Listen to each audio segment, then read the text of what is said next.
Hey there, as promised, I said I would make a video. I didn't quite start my module 4 yet this morning, so I thought, why not do this? The question was, how do we use Turnitin? So a lot of us have school laptops that have Microsoft Word installed on it. And so when we do our files, there's no Turnitin option up here because our school doesn't pay for it.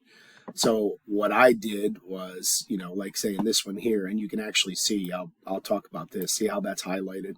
I actually lost points because that was something that Turnitin found, and when I copied it back over, I forgot to do without formatting or whatever, and it kept the highlighting, so she marked that down. But this is how you do it. Just you can take the entire document. You can just start at the top and copy all the way down, or you could take small bits of it. I'm just going to grab like these paragraphs right here just to show you.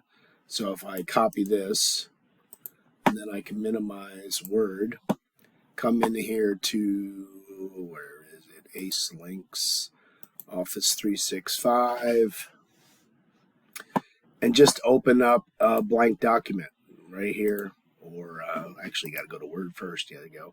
Open up a blank document and paste it in. Now you can't right click and paste, you have to hit Control V, and I'll show you. If I right click and try to paste like this, you have to install an extension. I know on my laptop I can't because it's a school laptop and it's locked down. Now once it comes in here, you just click on Turnitin at the top. You click on Draft Coach. Once it loads over here, you're going to come down here to Run Similarity Check. That has to pop up. Apparently my computer's a little slow this morning. So go to Similarity, Run Similarity Check, hit Confirm. Now you get 3. Now since I already submitted this, it's probably going to be really high. But it'll give you an idea of how this works. It takes a minute or two. You can fast forward this part. I tell my kids at school I sound just as good in 2 times speed as I do in 1 time speed. All right, so yeah, it's 100% similarity because that's me. I submitted that. But let's just say it had a little bit of highlighting in it, certain things. When I'm done running the similarity check, I just copy this. I come back to my document, and then when you go to paste it in, see, if you paste it in the first one, that keeps the highlighting. The second one merges it, and the third one just keeps it as text only. That's what I would do because then it gets rid of the formatting and the highlights and all of that.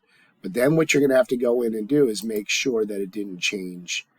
Because like I had some Arial and sometimes New Roman I didn't even realize. So you have to make sure that your font and everything is still the same. But normally when you do the third one, it does give you the font that is predominantly in the document. And then, of course, I don't know why it didn't, but then I would go back in and tab these in. But since it turned it in already, I'm not really worried about it. And that's pretty much it. You can do the same thing from Google Docs. So I had a Google Doc file here, same thing here. I can copy and paste over into Word. And you can use the same exact one because you still have 2 more similarity checks.